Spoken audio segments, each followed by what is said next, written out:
Today, we are riding through Ybor City, looking for some textures and cool things to scan. While I wait on my daughter to get out of her dance class, I got like 2 hours because it's a long class, and yeah, so we found some cool stuff, and then we'll go back and edit it during the week. Oh, in case you're wondering, it's 82. We're gonna call that cool because it's not 92 or 95. Even though it's May, it could easily be. Humidity seems to be low. I'm not sure though, because I'm still sweating my ass off. Alright, so since we're happening to pass it, let's take a stop into Cuba. This is one of those interesting places where the soil is actually foreign. It is owned by Cuba. So you can visit Tampa and Cuba in one trip. If you go around the statue, this is what you'll find. The sitting area. It's actually shady. It actually feels like about 10 degrees cooler here. Hope you guys enjoyed my quaff. I've known about this place for so long, but I've only just visited. There's always chickens. I'm not sure if these are Cuban or American, but you know, Go Bolts.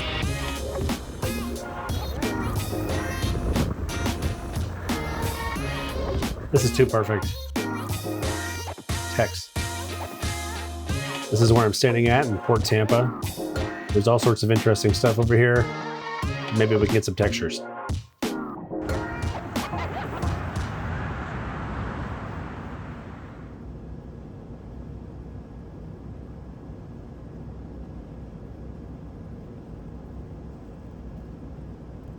And check out this crazy dumpster.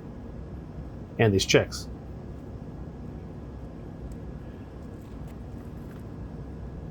She's a beaut, Clark.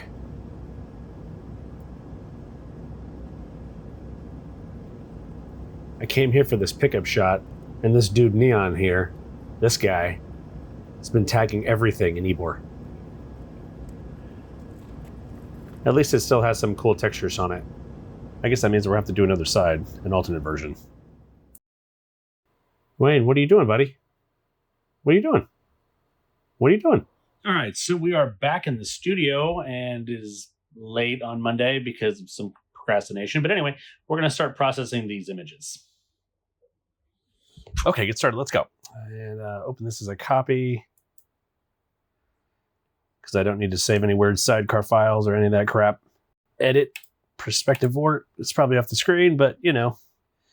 And then you do that there. I'm going to drag this over here. I wish you could see behind that.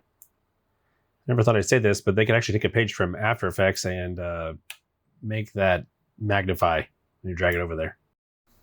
All right, so we go to warp and we hit that. And there we go, it's flat.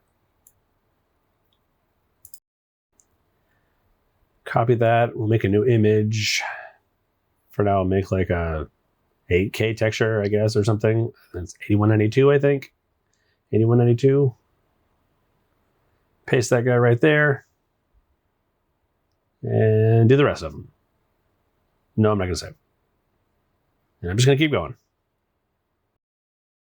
This is the castle, in case any of you are familiar with Tampa. It's the club where all the weird and colorful characters of Tampa / Ybor City go. You might have seen Peter Pan. I think they did a documentary on him. My wife and I once spotted him in a Target. There's a guy that's known as the Senator who dresses up in like a thong or something. It's quite weird. A thong and a nightie, actually. And then there's a dude that has like a full-on like Dark Knight, like screen-accurate Batman suit that my wife has seen. I unfortunately have not seen that guy, but that sounds kind of awesome. She saw him like creeping over here in the shadows. Yeah, so there's a lot of interesting stuff that goes on over there. I've never actually gone to it though. There's some chickens. Ybor is known for its chickens. And it is Ybor, not Ybor, or whatever stupid crap people say. So we're just going to keep flattening out these images just so we have as many orthographic views as possible so that we can use in our texturing. Gosh, my gosh. Where did they get all these stickers? The 90s? What's going on here? Honestly, those have probably been there since the 90s. Does Tiffany or Dolce & Gabbana even have stickers? What is this? Oh, cool. It only constrains once you've moved it. That's supremely stupid, actually. Paste in there. Save that for now, and we'll process the rest of this tomorrow. Really productive day, everybody. Look, we've all been there, all right? You get like 15 minutes work done? Pretty good. Doing good. All right, see you tomorrow. Oh, you've been ambushed. Oh, look at that.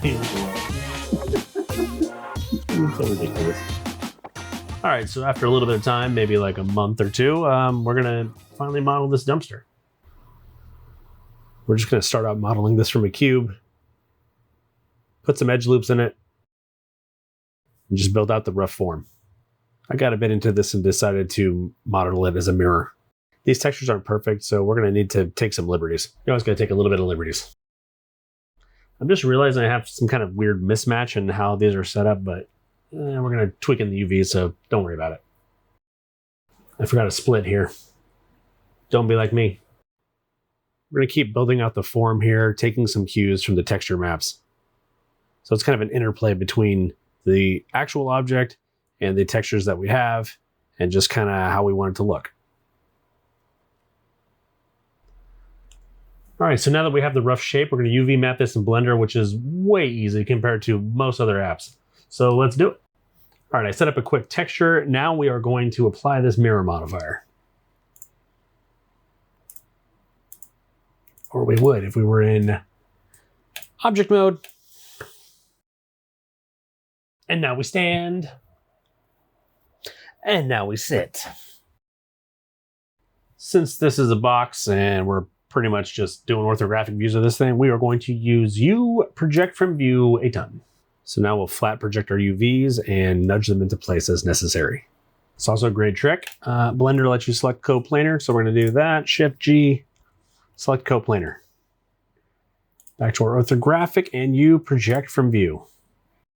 And you just keep doing that over and over again. And that's basically simple UV mapping. So I just realized that I should probably explain what UV maps actually are. And just imagine that you have like a 3D object and you really have to cover that with like a sheet of paper. So a texture map is always square and two-dimensional.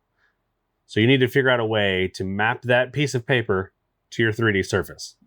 So in this case, we just have simple cubes, so it's relatively easy.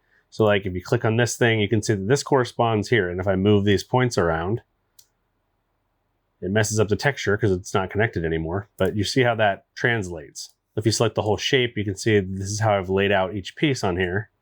And we just kind of rough it in to fit the images that we have.